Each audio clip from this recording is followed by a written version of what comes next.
Greetings.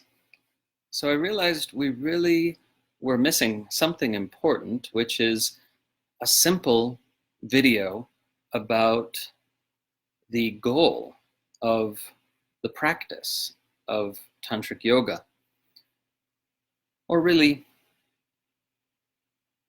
many different forms of spirituality have this same goal, but I'll talk about it in terms of tantric yoga.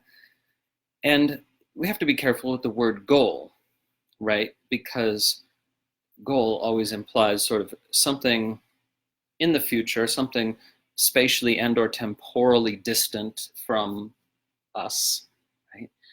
And really, of course, the goal of practice here is to simply fully abide in and then fully embody your true nature.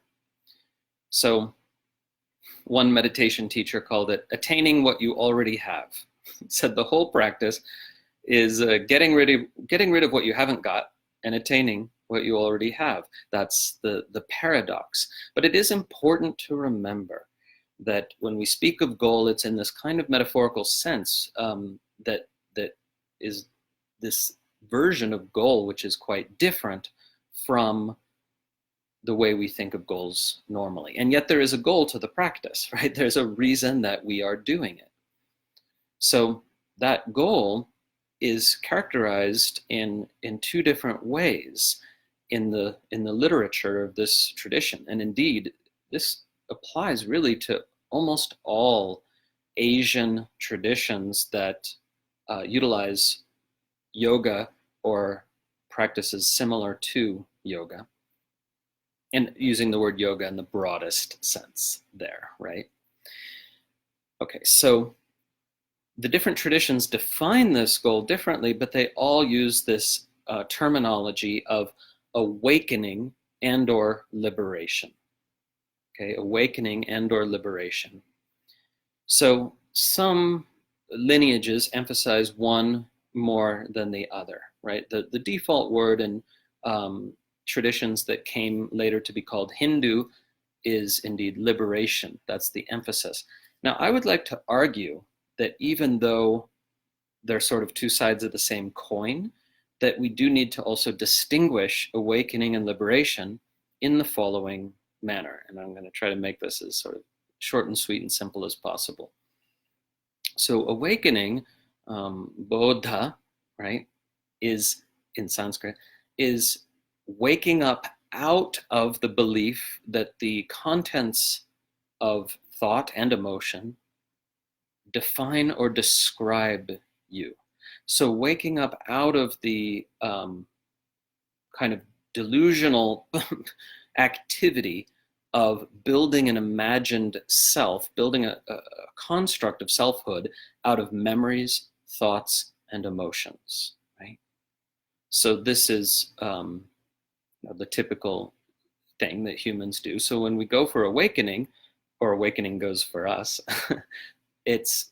we're doing something atypical. We're doing something, or we're engaged in a process. May not feel like there's any doing involved. We're engaged in a process that is neuroatypical, one might say, right? Because the thing that almost all humans do is they construct an image of themselves, what we might call an ego, out of thoughts, memories, and emotions, right? So awakening is not really, it's a kind of unexpected thing, even if you've heard about it. For it to really happen, it's not when you just kind of ponder this, the self is a social construct and a psychological construct. No, it's actually this moment of sort of going, oh, that's not what I am. And actually feeling this distinction, if you will, between consciousness and its contents, right? That is this kind of first step on the real path of awakening. actually viscerally, kind of experientially, non-conceptually seeing, sensing the distinction between consciousness and its contents, and realizing, my gosh, whether you have the words for it or not, doesn't matter. All the thoughts and memories and emotions are contents of consciousness. They're what I'm aware of, but I am awareness. I am the being, presence, awareness that is within which all these contents arise and subside. You know. Now, notice there's no talk here yet of becoming liberated, right? Because you can experience awakeness and have nothing change yet in terms of the contents of consciousness, right? But you're seeing, sensing this difference, right? So this awakening is very real, very valuable, very life-changing, even though from other people's perspective, perhaps nothing has happened, right? Because if the contents of consciousness are still the same, which they will be for most people for a while, they tend to change slowly. Then when you go to, speak, like, what are you speaking? We speak usually on the basis of thought, on the basis of conditioned thought, on the basis of contents of consciousness. So it's gonna, you might be experiencing this whole new world in a sense, and it's not necessarily apparent to anyone else until the process of liberation kicks in. Okay, so it is rare, but it can happen, that somebody is very awake and not at all liberated, right? But not the other way around. You can't, that's impossible, right? Awakeness, some degree of awakening is a precondition for liberation. Right? So what is liberation then?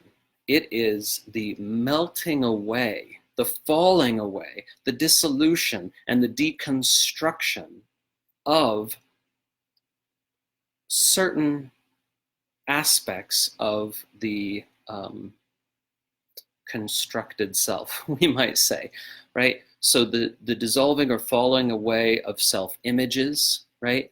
The dissolving or digesting of previously undigested experiences, the falling away or dissolving of stories, narratives, or beliefs about reality, right? And do you see how this is really distinct from awakening, even though they are kind of interdependent aspects of the process?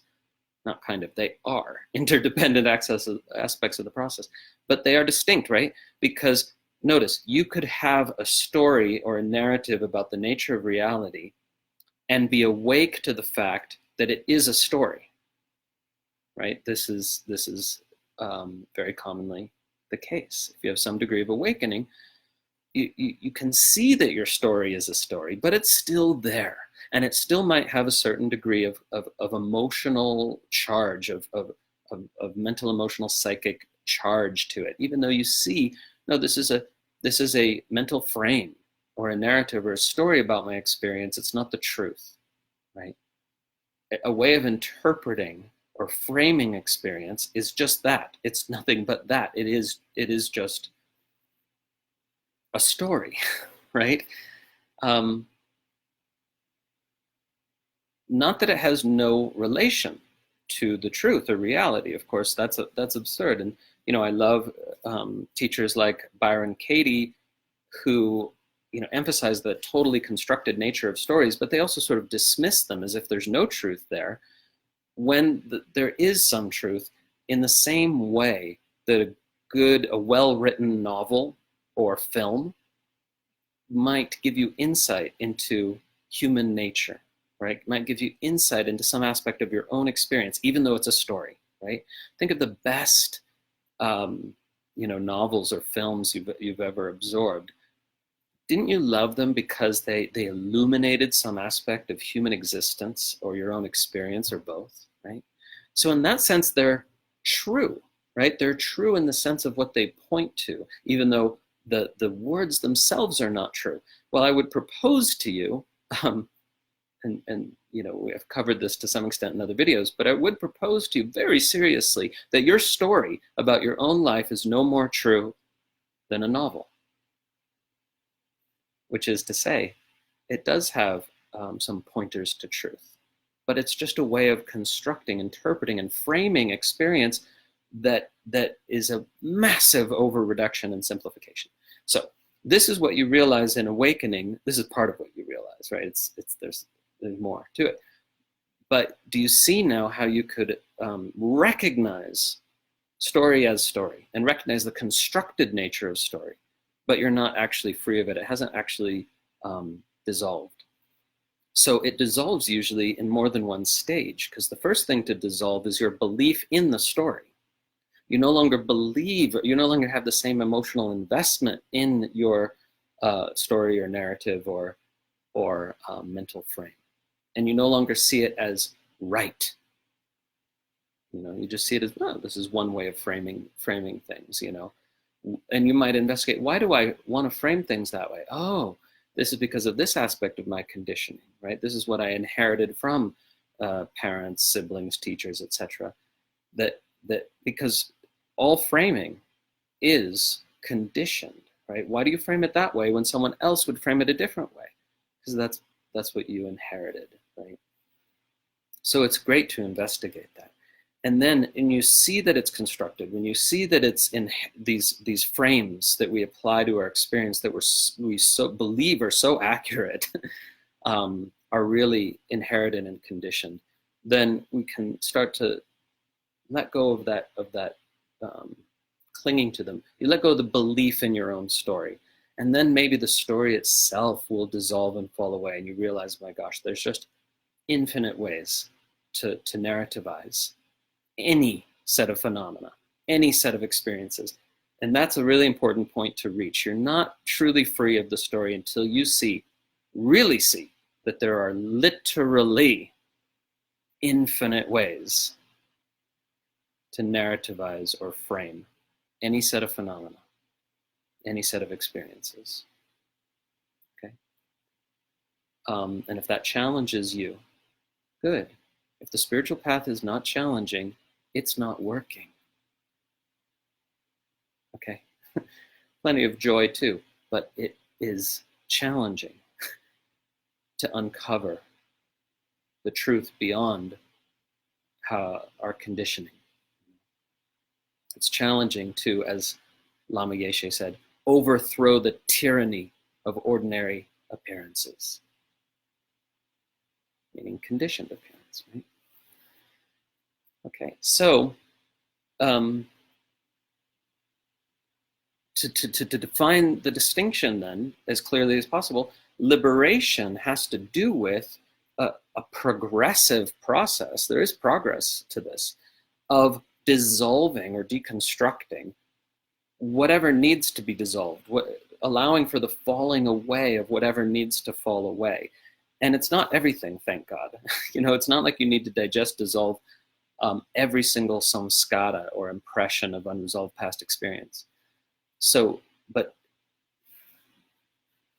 there's a tipping point with samskaras where they enough have dissolved and been digested that they no longer, as a collective, constitute a kind of psychic center of gravity that sort of pulls you out of abiding in your essence nature and into these triggered states of emotion in which you identify with your story and your emotion and your thoughts, right?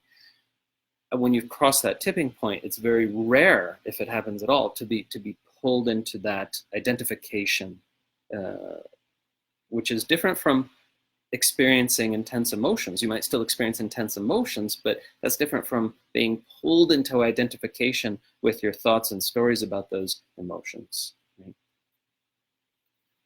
So awakeness doesn't necessarily involve any degree of dissolution, right? Of actual reconstitution of your body and mind.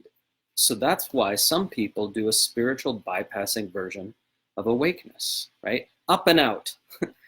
As my friend and mentor Adyashanti says, it's easier to transcend the ego than to dissolve the ego. But this is not to say that you can skip the experience of transcending it. You must have that experience. You must have the experience of transcending the whole conditioned mind ego structure in order to really see that it's not you. And then you might set about dissolving it, right? If you did none of that dissolution work or liberation type work, then what can happen is you can get good at transcending, and then you keep coming back into a relatively unaltered body mind. And there's nothing wrong with that. Nobody says you should do this. There is no should here. It's just that if you don't do that, the liberation type aspect of the process, then it's much less likely that others will benefit from your awakening. And maybe you don't care about that, and there's no reason you should, right? This is about if you're called to it. So many people would like me to say, no, you should tell people that they should want to be of service, want to benefit others. But every should is a mental construct. Do you want to be of benefit to others? Do you want to be of service? Do you want your awakeness to impact the world in which you live and leave ripples of awakeness, behind you? Then you're going to need to actually do some of the inner work, because otherwise it's all too easy to, up and out, transcend out of this ego, body, mind structure, and then back into it, and it's all still a bunch of unresolved stuff, Having said that, for some people, that isn't easy. It doesn't come naturally. They're instinctively not bypassers. Lucky you, if that's the case. But they usually don't experience themselves as lucky because it's like, I don't really have a choice whether to do this work. And sometimes that can feel like a bit of a burden, right? That's okay.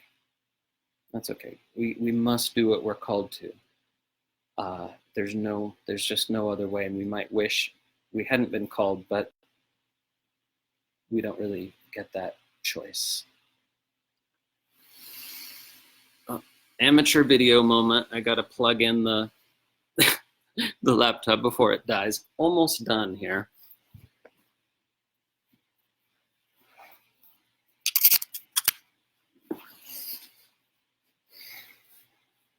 Okay. So just to provide a couple of adjectives. Awakening is characterized by clarity.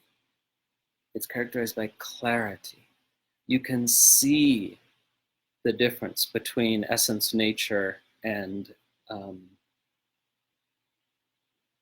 the socially constructed persona, or whatever we want to call it. So it's discernment. Clarity is discernment, really. Clarity of view is discernment. And that's beautiful, right? Whereas liberation is characterized by freedom, right? As well as clarity. It's not like freedom as opposed to clarity, because again, you can have tremendous clarity about essence, nature versus, constructed and conditioned mental emotional states. And yet there's this sweetness, there's this sublime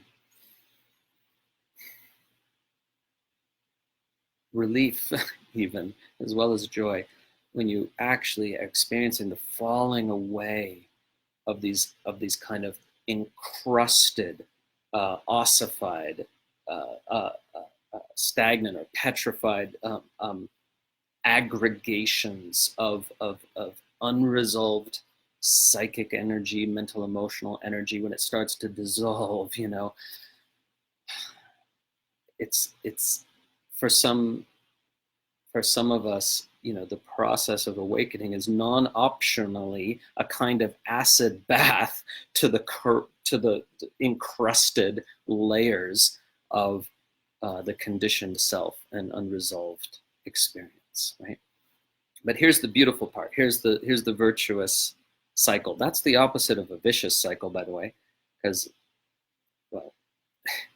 etymology nerd moment, but vicious and vicious cycle is related to the word vice, and its antonym is virtue. So a virtuous cycle is a positive feedback loop, and that's what we have with awakening and liberation, should you choose to engage that loop, which is that the more you wake up, the more clarity and discernment you have, the more clarity of view you have, the more possible it is to actually allow for the dissolution of that which is ready to dissolve, or the falling away of that which is ready to fall away, right? This beneficially destructive aspect of the process, you know? And the more you become liberated from these encrusted, ossified self-images and undigested experiences, then it's as if you can wake up a little bit more, you know? And a lot of people perceive awakening as a binary. Look, you either discern what your essence nature or you don't. Yeah, that is kind of true in a way, but also not, because that which you are, it's like you can go infinitely deep with it, you know? Hard to describe. But there's no, it's not, I would say these are continua. That's the plural of a continuum, right? Awakening and liberation. Except that awakening seems to be able to go on forever in some way. I'm not going to try to explain that now, but I want to note that liberation is not a never-ending continuum. It is a finite process in the sense that at a certain point, there are no more self-images to be free from. There are no more undigested experiences that actually need to be digested, you know? And here I don't claim to be at that point, but those I have been so blessed to come into contact with, who I call my teachers and my spiritual friends, who are, I've seen that it's really true. You know, I know some of these folks where there's no more to be done. You know, you can reach this point with the liberation process where that which needed to be done is now done. Right? So that's finite, whereas awakening, I would say, is infinite. And here again, I'm going on not only the basis of what I've glimpsed, but what I've received in direct transmission, you know, from those who've been through this process. Okay, so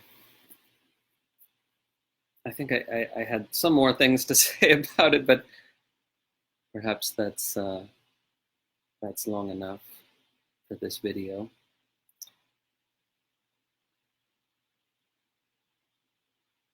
Yeah. And here's what I encourage for you.